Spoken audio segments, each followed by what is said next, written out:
Estaba preparando cocido cuando mi nuera me golpeó en la cabeza con el cucharón. «¿Quién cocina así, inútil?», gritó Valeria mientras sentía el metal caliente quemando contra mi sien. Mi hijo, Andrés, sentado en la sala, simplemente subió el volumen del televisor, como si no hubiera escuchado, como si no importara. 5 minutos después, un estruendo ensordecedor llegó desde la cocina. Ollas, platos, mi cuerpo golpeando el suelo. Andrés corrió y se congeló en el umbral. «Mamá, ¿qué hiciste?», susurró, mirándome desparramada entre los escombros de mi propia dignidad. Pero lo que ninguno de los dos sabía en ese momento era que yo todavía tenía una carta escondida, una carta que cambiaría todo. Me llamo Carmen Herrera.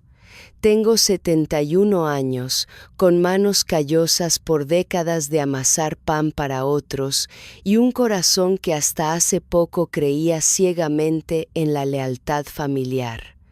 Qué tonta fui, qué ciega había estado. Hace 6 meses enterré a mi esposo José. 50 años de matrimonio se evaporaron una tarde de abril, cuando su corazón decidió rendirse mientras regaba las sarduñas en el patio trasero. Lo encontré allí, de rodillas, la manguera todavía goteando agua sobre sus zapatos marrones. Desde ese día, mi mundo se convirtió en silencio y fotografías amarillentas. Me quedé sola en una casa que era demasiado grande, rodeada de recuerdos que dolía tocar. Andrés, mi único hijo, insistió en que me mudara con él y su esposa. «No puedes estar sola, mamá. A tu edad es peligroso», sonaba preocupado por teléfono. Quería creerle. Necesitaba creerle, así que empaqué mi vida en 4 maletas y dejé atrás la casa donde crié a mi hijo, donde José y yo bailábamos en la cocina los domingos, donde cada rincón guardaba pedazos de nosotros. La casa de Andrés era moderna, con pisos relucientes y muebles que parecían sacados directamente de una revista. Valeria, mi nuera, me recibió con una sonrisa que no alcanzó sus ojos. «Bienvenida, Carmen», dijo, sin llamarme suegra, sin llamarme mamá, solo Carmen, como si fuera una extraña. Desde el primer día, supe que había cometido un error, pero ya era demasiado tarde para volver atrás. Me instalé en la habitación de invitados. Un cuarto pequeño al final del pasillo con una ventana que daba a un callejón oscuro. Colgué las fotografías de José en la pared, acomodé mis vestidos grises en el armario y traté de hacerme invisible. Ese era mi nuevo papel, existir sin estorbar. Las mañanas comenzaban temprano. Me levantaba a las 6, preparaba café, hacía el desayuno, tostadas con tomate, churros con chocolate recién hechos, zumo de naranja exprimido. Andrés bajaba primero, siempre con prisa, siempre mirando su teléfono. «Gracias, mamá», murmuraba sin levantar la vista. Valeria aparecía más tarde, envuelta en una bata de seda verde, su cabello perfectamente peinado incluso a esa hora. Se sentaba a la mesa y escrutaba cada detalle de mi trabajo con ojos críticos. «El café está aguado», decía. «Las tostadas tienen demasiado aceite». Nunca un gracias, nunca un reconocimiento. Yo solo asentía, sonreía e intentaba hacerlo mejor al día siguiente. Quería ser útil. Quería ser necesaria, quería creer que todavía tenía un lugar en la vida de mi hijo. Los días se convirtieron en semanas. Limpiaba, cocinaba, lavaba la ropa. Me convertí en una sombra que se movía por la casa, recogiendo migas, doblando toallas, ordenando espacios que nadie más veía. Valeria trabajaba desde casa, siempre en llamadas importantes, siempre estresada.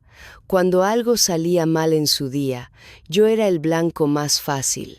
¿Por qué dejaste esto aquí?, me gritaba, señalando una taza que había olvidado en la mesa lateral. No puedes hacer nada bien. Andrés estaba presente durante esos momentos, pero nunca decía nada. Solo miraba hacia otro lado, como si no fuera su problema, como si yo no fuera su madre. Había noches en las que me quedaba despierta, escuchando el reloj de pared marcar cada segundo. Me preguntaba qué había hecho mal, dónde había fallado como madre, por qué mi hijo permitía que me trataran así. Las lágrimas caían en silencio sobre mi almohada, y las secaba antes del amanecer porque no podía mostrar debilidad. No podía darles una razón para deshacerse de mí. Pero esa tarde, mientras preparaba el cocido madrileño que tanto le gustaba a Andrés de niño, algo se rompió. Estaba cortando zanahorias, concentrada en hacer todo perfecto, cuando Valeria irrumpió en la cocina como un huracán. ¿Qué estás haciendo?, preguntó con esa voz afilada que conocía demasiado bien. Cocido para la cena, respondí suavemente sin darme la vuelta, la receta favorita de Andrés. Se acercó, miró dentro de la olla y su rostro se torció en disgusto. Esto parece comida de cerdos. ¿Cuánta sal le pusiste? ¿Estás intentando envenenarnos? Sus palabras eran puñales. Intenté explicar, pero no me escuchó. Agarró el cucharón de la olla y antes de que pudiera reaccionar, lo estrelló contra mi cabeza. El golpe me dejó aturdida. Sentí el calor del metal, el líquido hirviendo corriendo por mi cabello, el dolor agudo en mi sien.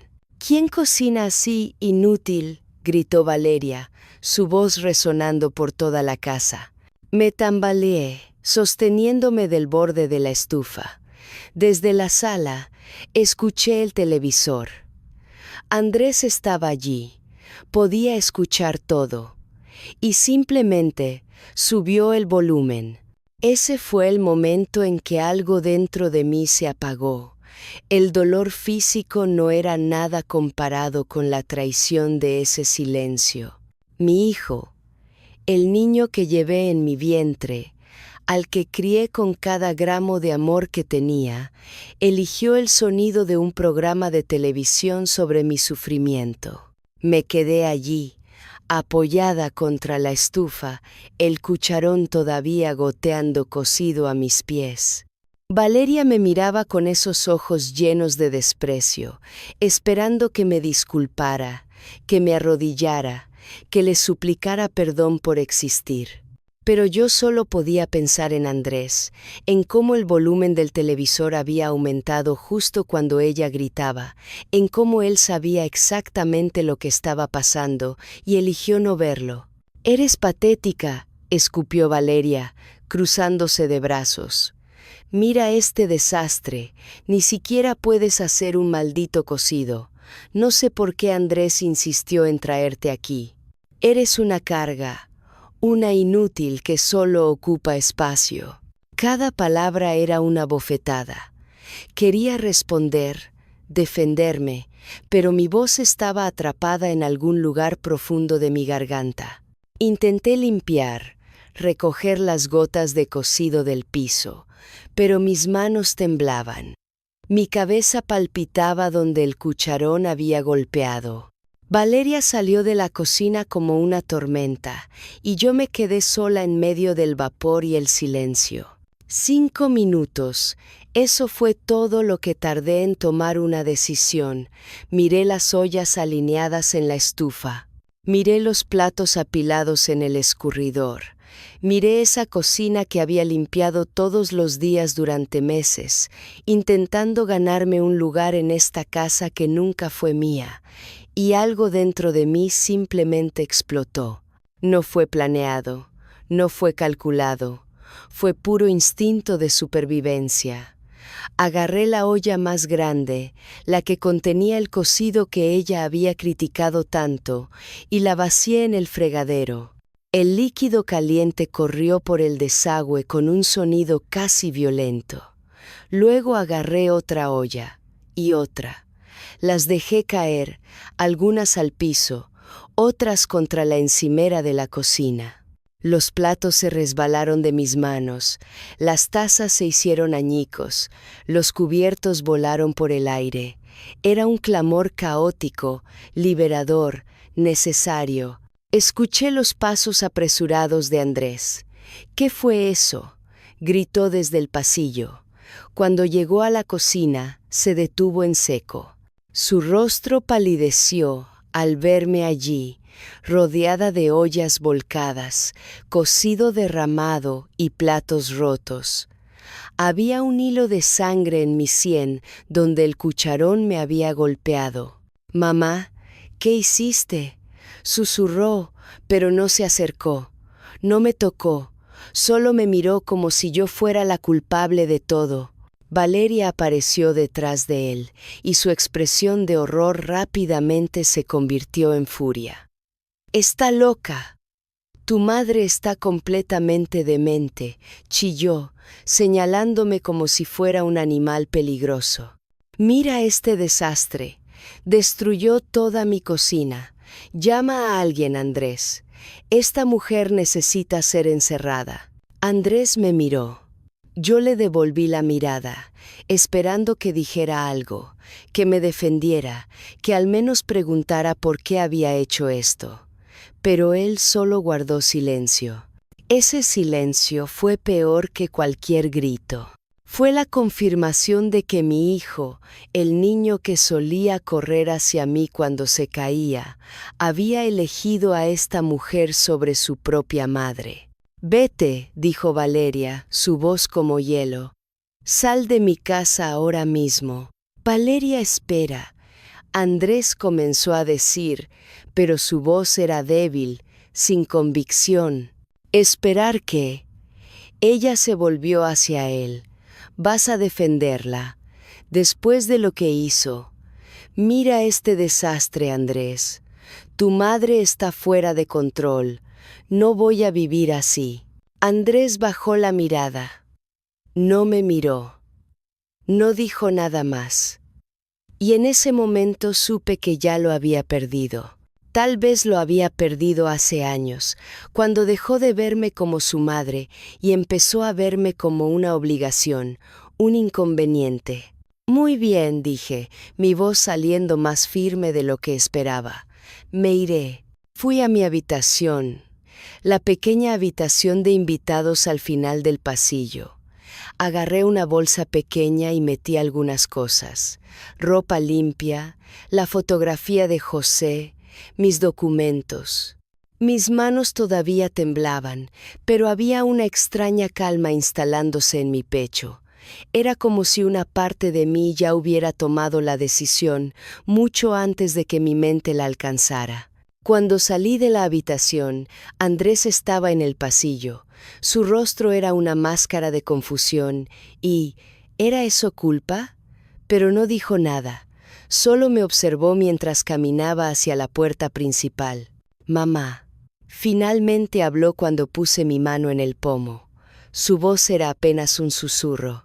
«¿A dónde vas a ir?». Me detuve, pero no me di la vuelta.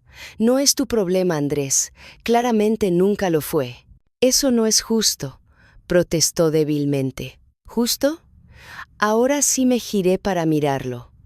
«¿Sabes qué no es justo? Que tu esposa me golpeara con un cucharón y tú subieras el volumen del televisor. Que durante meses haya limpiado, cocinado y cuidado de esta casa sin una sola palabra de agradecimiento. Que me hayas traído aquí prometiendo cuidarme y luego me hayas dejado sola para que ella me tratara como basura». «Yo no sabía que era tan malo», empezó a decir. «Sí sabías», lo interrumpí. «Lo sabías cada vez que mirabas hacia otro lado. Lo sabías cada vez que te quedabas en silencio. Elegiste no ver porque era más fácil. Pero yo ya no voy a hacértelo más fácil, Andrés. Me voy. Por favor, no te vayas así. Podemos hablar, podemos arreglar esto. No hay nada que arreglar, dije, y abrí la puerta. El aire frío de Madrid me golpeó en la cara, pero se sentía mejor que el ambiente asfixiante de esa casa. Cuídate, hijo. Y cuando estés viejo y solo, espero que alguien te trate mejor de lo que tú me trataste a mí. Cerré la puerta detrás de mí y empecé a caminar. No sabía a dónde iba, no tenía un plan. Solo sabía que no podía quedarme un minuto más en ese lugar. Las calles de Malasaña estaban llenas de gente joven, risas, vida. Yo caminaba entre ellos como un fantasma, mi bolsa pequeña en una mano, mi corazón roto en la otra. El sol comenzaba a ponerse, tiñendo el cielo de Madrid de naranjas y rosas. Era hermoso, pero yo no podía apreciarlo. Seguí caminando, sin rumbo, hasta que mis piernas empezaron a dolerme. Me senté en un banco en el Parque del Retiro, rodeada de familias que paseaban, parejas que reían, niños que jugaban. Todos tenían un lugar al que ir, todos menos yo. Miré la fotografía de José que había sacado de mi bolsa, su sonrisa amable, sus ojos cálidos. ¿Qué hago ahora?, le pregunté en silencio. Pero las fotografías no responden. Los muertos no pueden guiarte. Estás sola. La noche cayó y el parque se vació. Las familias se fueron a sus hogares. Las parejas desaparecieron en la oscuridad. Los niños dejaron de jugar. Y yo me quedé allí, en ese banco, con una bolsa pequeña y una vida destrozada.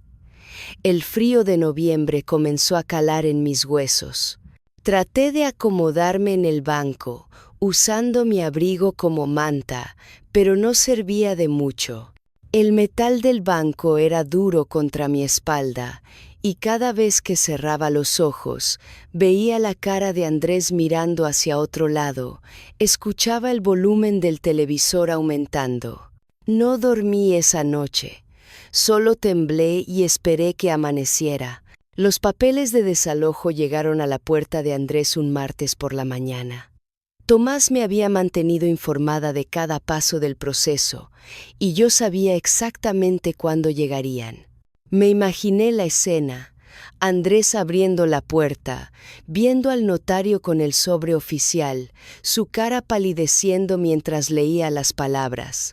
Notificación de desalojo. Propietaria, Carmen Herrera. Plazo, 15 días. Mi teléfono sonó 3 minutos después de la hora de entrega programada. Era Andrés. Dejé que sonara. Volvió a llamar. Lo ignoré de nuevo. Al tercer intento, respondí. ¿Mamá? Su voz era una mezcla de confusión y pánico. ¿Qué es esto? ¿Qué significa este papel? Significa exactamente lo que dice, respondí con calma, sorprendiéndome de lo firme que sonaba mi voz. Tienes 15 días para desocupar el apartamento. ¿Desocupar? Pero este es nuestro hogar. ¿De qué estás hablando? Propietaria, tiene que ser un error. No es un error, Andrés. Ese apartamento siempre fue mío. Tu padre lo compró hace años y lo puso a mi nombre. Todo está en orden legal. Tomás Ruiz, el abogado de tu padre, tiene toda la documentación. Hubo un silencio largo del otro lado. Podía escuchar su respiración entrecortada, el sonido de Valeria al fondo, preguntando qué pasaba. No puedes hacer esto, dijo finalmente, su voz ahora con un tono de súplica. Mamá, lo siento. Siento todo lo que pasó. Valeria también lo siente. Podemos hablar, podemos arreglar esto. ¿Dónde estaba ese arrepentimiento cuando tu esposa me golpeó con un cucharón? Pregunté. ¿Dónde estaba cuando subiste el volumen del televisor para no escuchar mis gritos? ¿Dónde estaba cuando me echaron a la calle y no hiciste nada para detenerlo? Yo Yo no sabía que las cosas estaban tan mal. Mentira. La palabra salió como un látigo. Sabías exactamente lo que estaba pasando. Elegiste no verlo porque era más cómodo. Elegiste a Valeria sobre tu propia madre una y otra vez. Y ahora vas a vivir con las consecuencias de esas elecciones. ¿Consecuencias? Mamá, nos estás echando a la calle. ¿Sabes lo que eso significa? No tenemos dinero para otro lugar, no en este mercado. ¿Qué se supone que hagamos? No es mi problema, dije, y las palabras sabían amargas pero también liberadoras. Durante 6 meses yo no fui tu problema, ahora tú no eres el mío. Tienes 15 días. Úsalos bien. Colgué antes de que pudiera responder. Mi mano temblaba, pero no era de miedo. Era adrenalina pura. Había pasado toda mi vida evitando confrontaciones, manteniendo la paz, tragándome mi dolor. Pero ya no. Ya no más. Los siguientes días fueron un torbellino. Tomás me ayudó a establecer cuentas bancarias adecuadas, a entender mis finanzas, a tomar el control de mi cartera de propiedades. También me ayudó a encontrar un abogado de familia, por si Andrés decidía pelear legalmente, aunque Tomás decía que no tenía ninguna base legal para hacerlo. El apartamento está claramente a su nombre, explicó.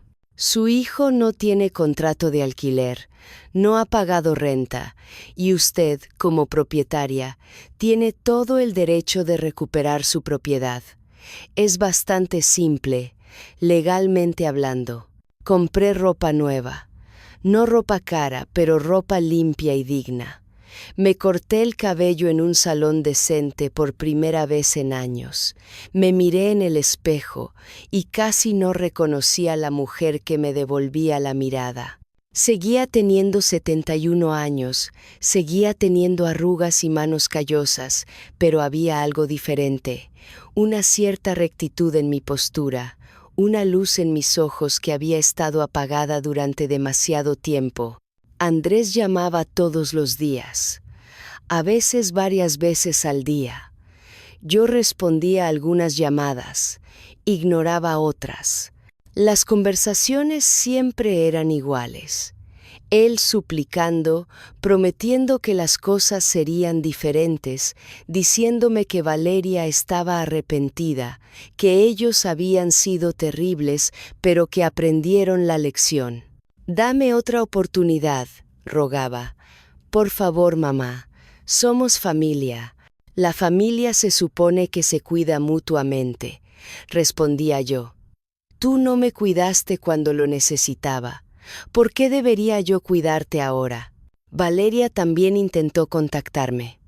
Mensajes de texto llenos de disculpas y promesas. Un voicemail donde lloraba, diciendo que había sido terrible, que estaba estresada, que nunca debió tratarme así. Borré todos los mensajes sin terminar de escucharlos. Las lágrimas de cocodrilo no me movían.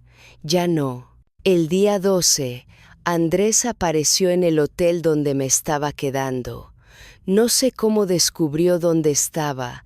Tal vez sobornó a alguien. Tal vez me siguió. Estaba en el vestíbulo cuando bajé para ir a desayunar, y se veía terrible. Ojos hundidos, barba sin afeitar, ropa arrugada. «Mamá», dijo, levantándose de un salto cuando me vio, «por favor, solo escúchame.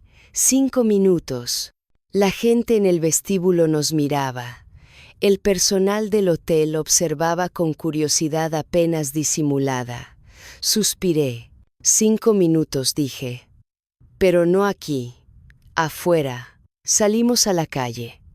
Era un día frío pero soleado, el tipo de día que José solía decir que era perfecto para pasear.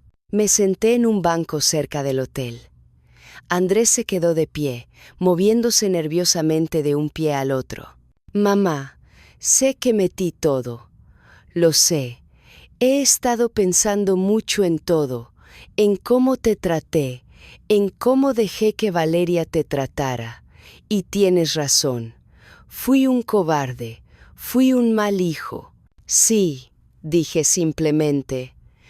Lo fuiste, pero te estoy pidiendo una oportunidad de arreglarlo. Una oportunidad de demostrarte que puedo ser mejor, que puedo ser el hijo que mereces. ¿Y qué pasa con lo que yo merezco, Andrés?, pregunté. ¿Merecía ser golpeada? ¿Merecía ser insultada todos los días? ¿Merecía que me echaran a la calle como basura? No, susurró, no merecías nada de eso.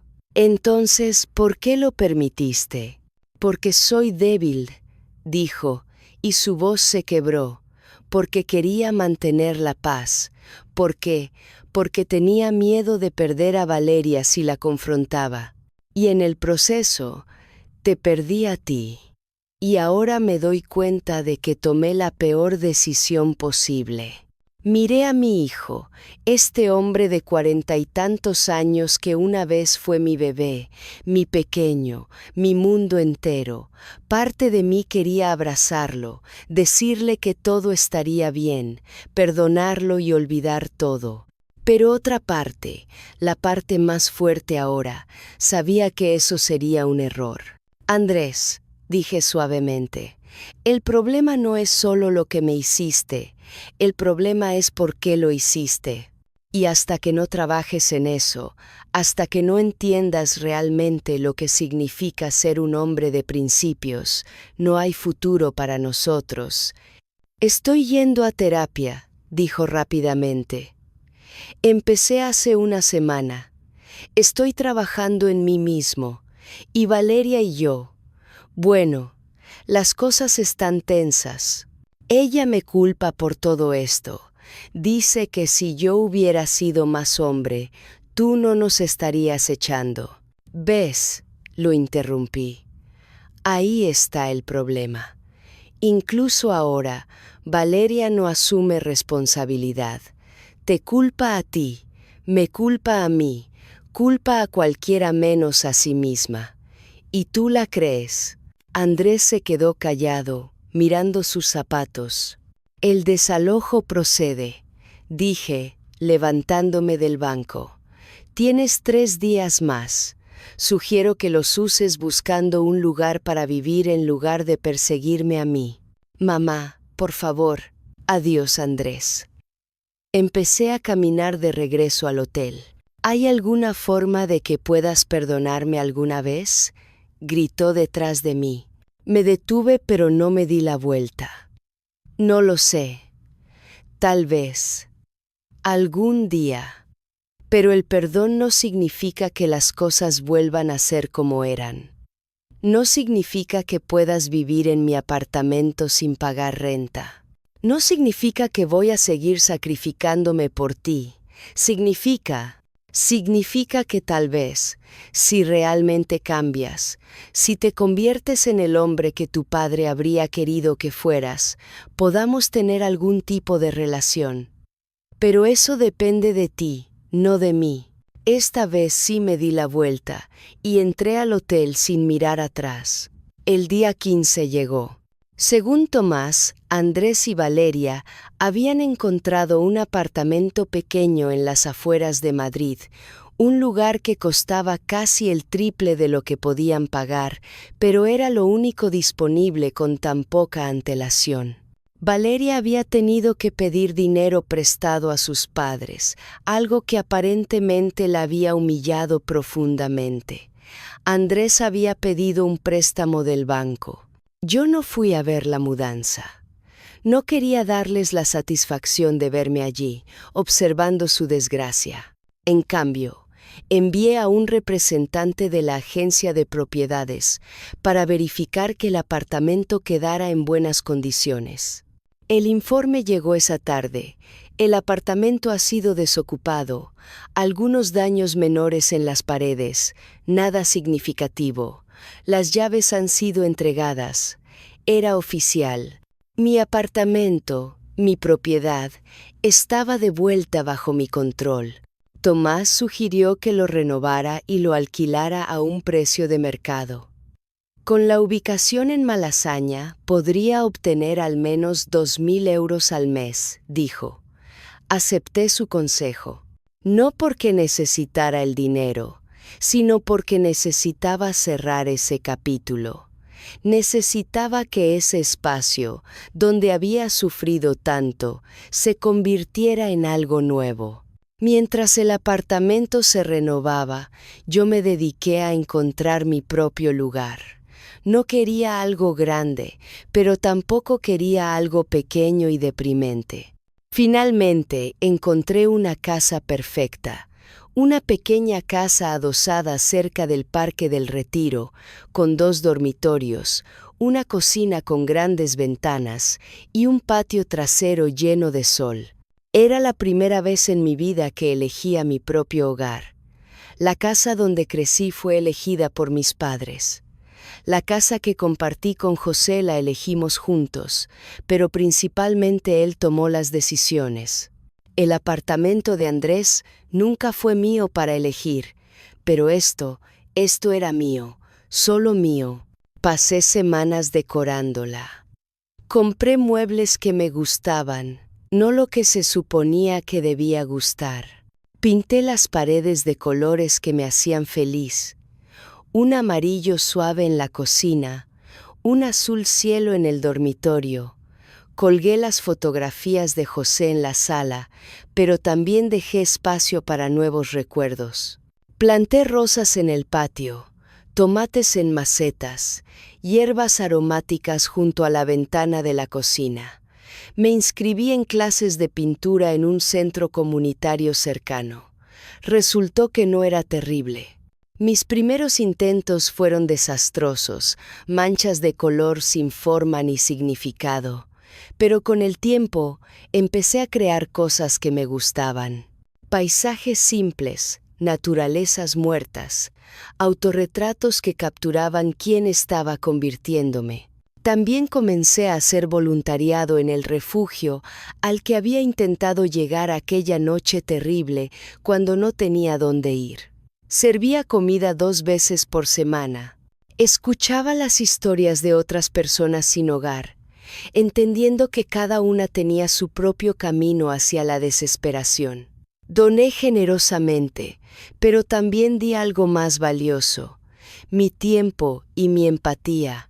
Una tarde, mientras servía sopa, reconocí a alguien. Era el hombre que me había ofrecido pan aquella noche en el parque. Se veía más limpio ahora, más esperanzado. Abuela, dijo sorprendido, «Eres tú. Te ves diferente». «Lo soy», respondí, sonriendo. Me encontré a mí misma. Pasaron 3 meses sin noticias de Andrés. Ni llamadas, ni mensajes. Parte de mí sentía su ausencia como una herida que no sanaba. Otra parte estaba aliviada. Seguí construyendo mi vida, descubriendo quién era Carmen más allá de ser madre, esposa, sombra. Hice una amiga, Pilar, otra viuda con un gato rescatado llamado Cervantes. Caminábamos juntas por el retiro, a menudo hablando de nuestras vidas, nuestras pérdidas, nuestros nuevos comienzos. «Me gusta cómo caminas», me dijo un día, como si todavía tuvieras un lugar importante al que ir. «Lo tengo», respondí, «voy hacia mí misma». Empecé a viajar, nada extravagante, solo viajes en tren a pequeños pueblos costeros. Llevaba mi cuaderno de dibujo, una sombrilla, tomaba fotografías y luego me compraba un trozo de tarta de queso de camino a casa como recompensa. Nunca había vivido tan simplemente y nunca tan plenamente. Entonces, un sábado por la mañana, mientras regaba las rosas, mi teléfono sonó. Número desconocido. Dudé antes de responder. «¿Hola? Mamá, soy yo». La voz de Andrés, pero diferente, más firme. Mi corazón se aceleró. «¿Dónde estás?» «En un apartamento pequeño al otro lado de la ciudad. Nada elegante, solo un estudio, pero es mío. Lo pago con mi nuevo trabajo. Estoy trabajando en un almacén, turno de noche. No es glamuroso, pero es honesto. Estoy pagando mis deudas poco a poco. Sentí algo aflojarse en mi pecho. Me alegro de escuchar eso. Mamá, no estoy llamando para pedir nada. Solo quería que supieras que lo estoy intentando. Estoy yendo a terapia todas las semanas. Estoy trabajando en entender por qué tomé las decisiones que tomé. ¿Por qué dejé que Valeria me convirtiera en alguien que no reconozco? ¿Y Valeria? Pregunté. Nos separamos, dijo, y su voz se quebró ligeramente.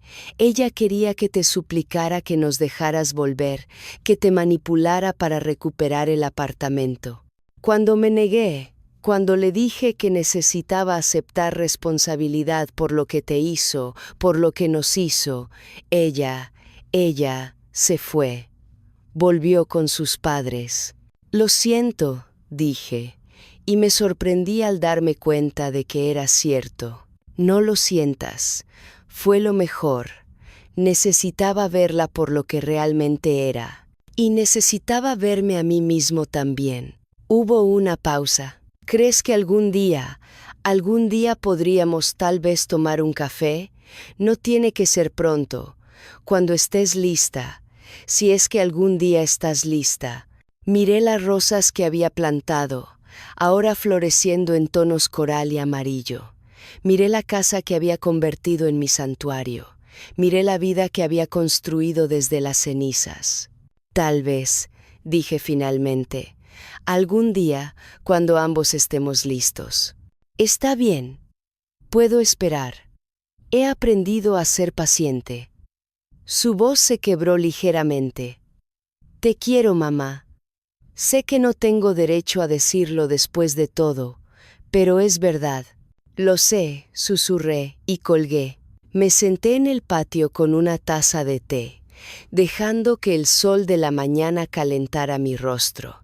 No había perdonado completamente a Andrés. Tal vez nunca lo haría completamente. Pero había algo más importante que el perdón. Había encontrado paz. Había encontrado mi fuerza. Había encontrado mi voz. Saqué mi cuaderno y escribí. Aprendí a perdonarme a mí misma por esperar tanto tiempo para defenderme. Aprendí que el amor propio no es egoísmo, es supervivencia, es dignidad, es la base sobre la cual todo lo demás se construye. El viento movía las hojas de los árboles. Un pájaro cantaba en algún lugar cercano. Y yo, Carmen Herrera, 71 años, dueña de 13 edificios, sobreviviente de traición y abandono, una mujer renacida de sus propias cenizas, simplemente existía, completa, libre, mía. Miré la fotografía de José que había colocado en una pequeña mesa del patio. Gracias, le dije. Gracias por darme las herramientas para salvarme a mí misma. Gracias por saber que las necesitaría. Gracias por amarme lo suficiente como para protegerme incluso después de tu muerte. Y mientras el sol subía más alto en el cielo de Madrid, mientras la ciudad despertaba a mi alrededor con su cacofonía de vida, yo cerré los ojos y sonreí. La verdadera felicidad no es cuántas personas se sientan a tu lado, es cuando finalmente dejas de encogerte para mantener cerca a los equivocados. Es cuando te das cuenta de que tu valor nunca dependió de cuánto dabas, sino de quién eres.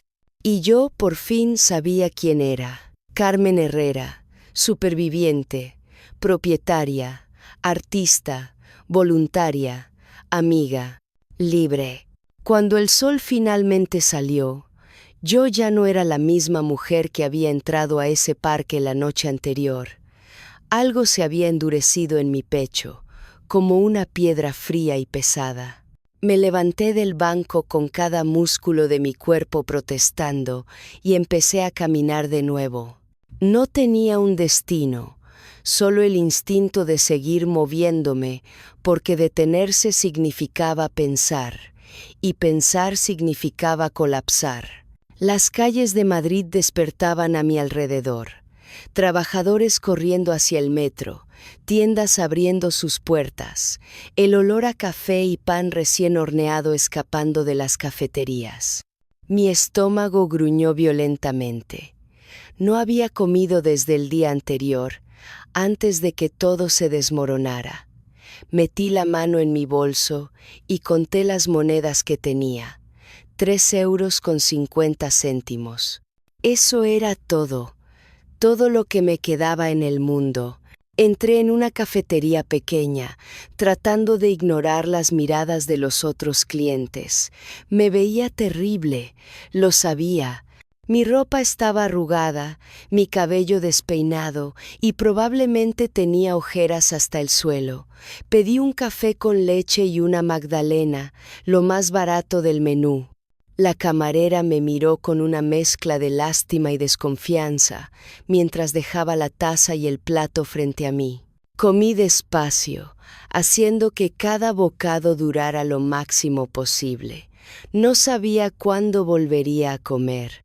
Cuando terminé, me quedé sentada allí todo el tiempo que pude, saboreando el calor de la cafetería, la ilusión de normalidad.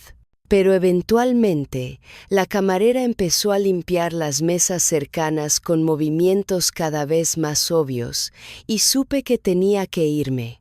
Afuera, el día era gris y frío. Noviembre en Madrid puede ser brutal. Caminé sin rumbo por las calles, deteniéndome ocasionalmente en bancos de parques o escalones de edificios, cuando mis piernas no aguantaban más.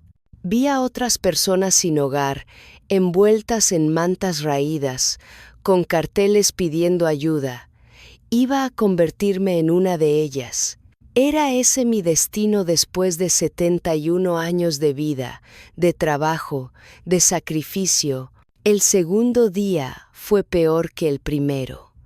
El hambre ya no era solo una molestia, era un dolor constante que me retorcía las entrañas. Encontré un grifo público en un parque y bebí agua hasta que mi estómago se sintió lleno, pero el alivio duró solo unos minutos.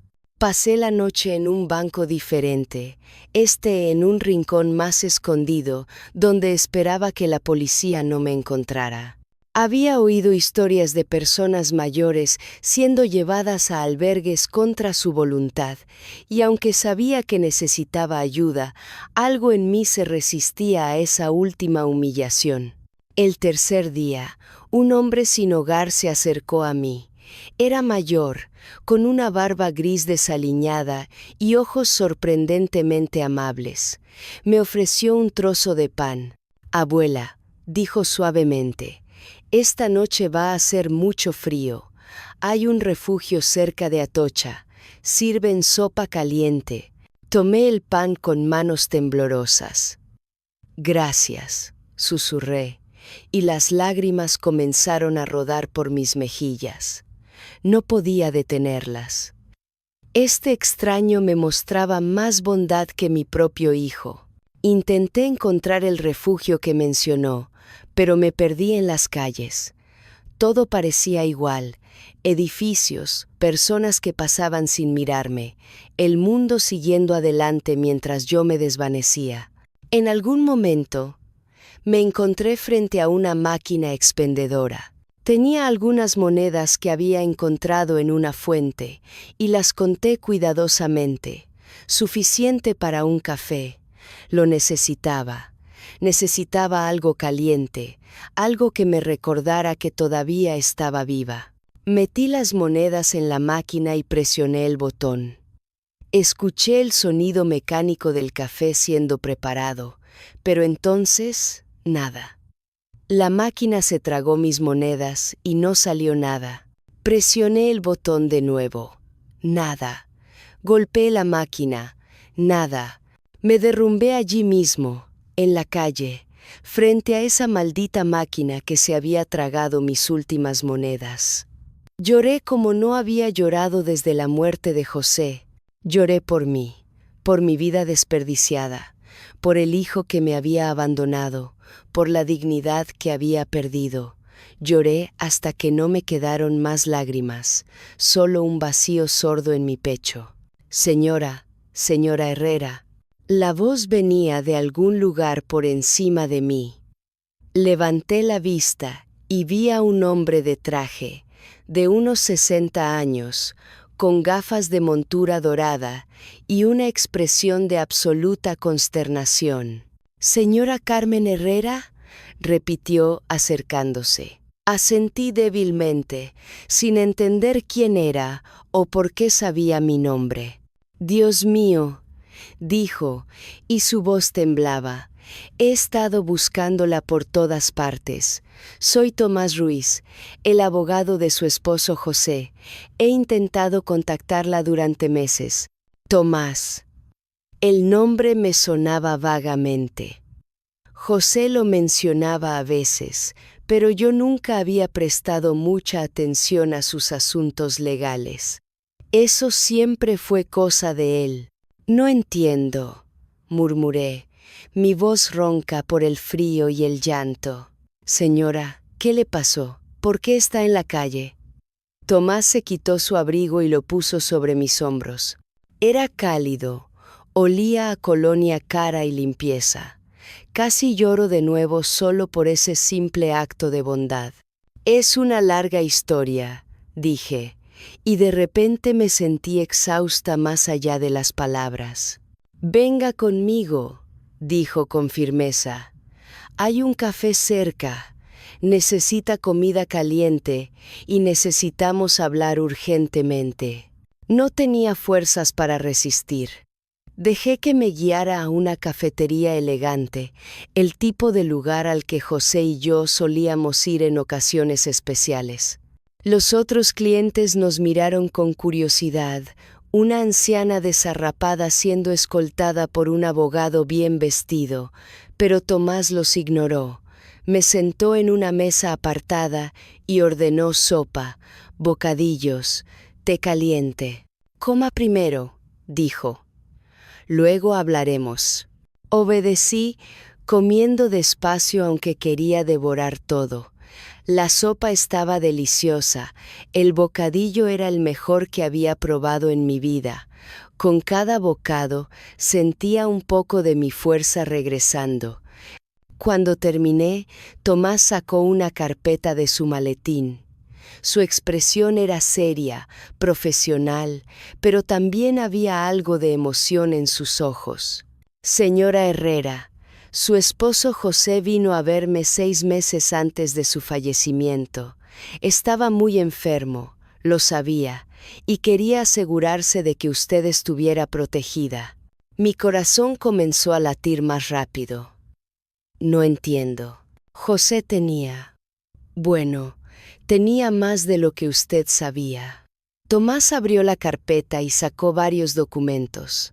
Su esposo era un hombre muy inteligente en cuanto a inversiones. Durante años, compró propiedades discretamente, edificios de apartamentos, locales comerciales, principalmente en Madrid, pero también algunos en otras ciudades. Me quedé mirándolo, incapaz de procesar sus palabras. ¿Propiedades? Pero José trabajaba en una fábrica. Nosotros nunca tuvimos mucho dinero. Él invertía cada euro que podía ahorrar, explicó Tomás pacientemente. Compraba propiedades pequeñas, las renovaba, las alquilaba. Con el tiempo, esa cartera creció significativamente. «Y todo está a su nombre, señora Herrera». «Todo». «¿Cuánto?», pregunté, mi voz apenas un susurro. Tomás me miró directamente a los ojos. 13 edificios. Tiene usted 13 edificios en Madrid y alrededores. El valor total de la cartera es de aproximadamente 8.7 millones de euros. El mundo se detuvo. Las palabras flotaban en el aire, pero no tenían sentido, no podían tener sentido. Eso no es posible. Tartamudeé. Es absolutamente posible y es absolutamente real. Tomás empujó los documentos hacia mí. He intentado contactarla durante meses. Llamé a su antigua casa, pero estaba vacía. Envié cartas a esa dirección. Todas regresaron. Finalmente, contacté con su hijo Andrés. ¿Hablaste con Andrés? Mi voz se volvió afilada. Sí. Hace aproximadamente 2 meses, le dije que necesitaba hablar con usted urgentemente sobre el testamento de su padre. Él dijo que le daría el mensaje. Por supuesto que no lo hizo. Andrés nunca me dijo nada. Probablemente pensó que era sobre alguna deuda, algo que podría complicar su vida, o tal vez simplemente no le importó lo suficiente como para mencionarlo. Uno de esos edificios, continuó Tomás, sacando otro documento, está en Malasaña, un edificio de 6 apartamentos en la calle del Pez. Sentí que la sangre se drenaba de mi cara. ¿La calle del Pez? Sí. Apartamento 3B. Tomás me observó cuidadosamente. Le suena familiar. Era el apartamento de Andrés. El apartamento donde había vivido durante los últimos 6 meses, donde me habían tratado como basura, donde Valeria me había golpeado con un cucharón. Ese apartamento era mío. Había sido mío todo el tiempo. Señora Herrera, ¿está bien?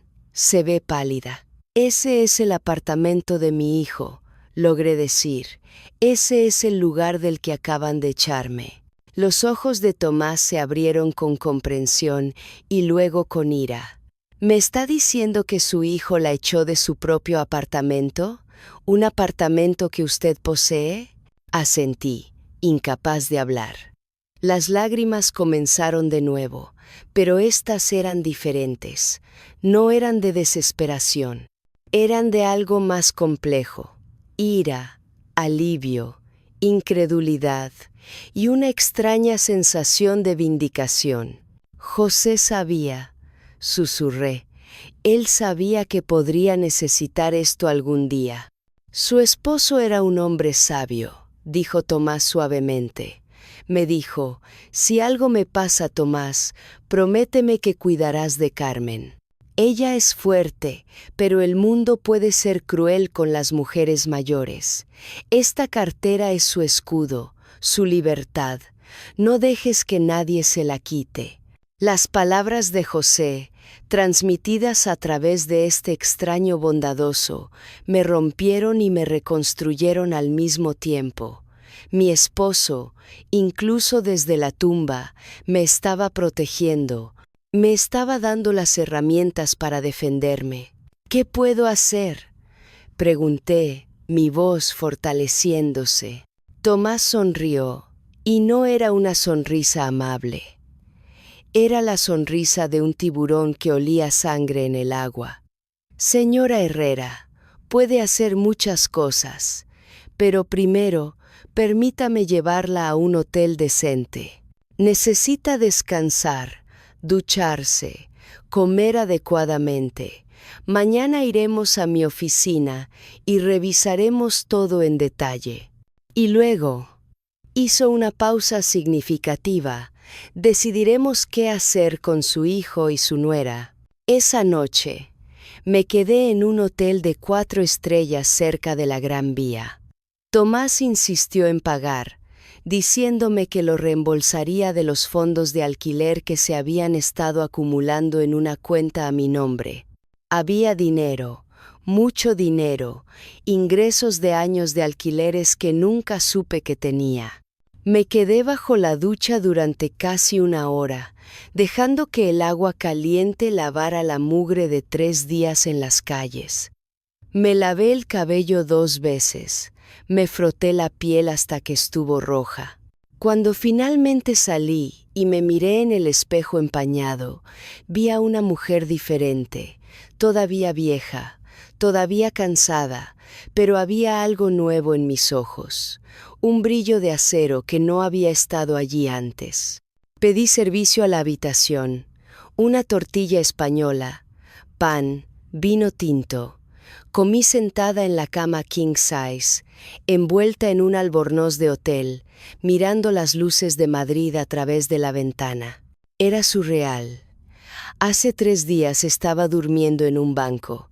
Ahora estaba en una habitación que probablemente costaba más por noche de lo que solía gastar en una semana de comestibles. Pero lo más surreal era saber que todo esto, el hotel, la comida, la ropa nueva que Tomás había prometido ayudarme a comprar mañana, provenía de mi propio dinero. No era caridad, no era la generosidad de mi hijo. Era mío, ganado por José, dejado para mí, destinado a protegerme. Saqué la fotografía de José de mi bolsa, ahora un poco arrugada por los días en la calle. Gracias, le susurré. Gracias por amarme lo suficiente como para hacer esto. Gracias por saber que podría necesitarlo. Esa noche dormí en una cama de verdad por primera vez en días. Y soñé no con el pasado, sino con el futuro. Un futuro donde yo tenía el control. Un futuro donde nadie volvería a tratarme como basura. Un futuro donde mi hijo aprendería que las acciones tienen consecuencias. A la mañana siguiente, me reuní con Tomás en su oficina. Era un lugar impresionante, con estanterías llenas de libros legales y vistas panorámicas de Madrid. Me sentó en una silla de cuero y pasamos horas revisando cada documento, cada propiedad, cada cuenta bancaria. Tiene varias opciones, explicó Tomás.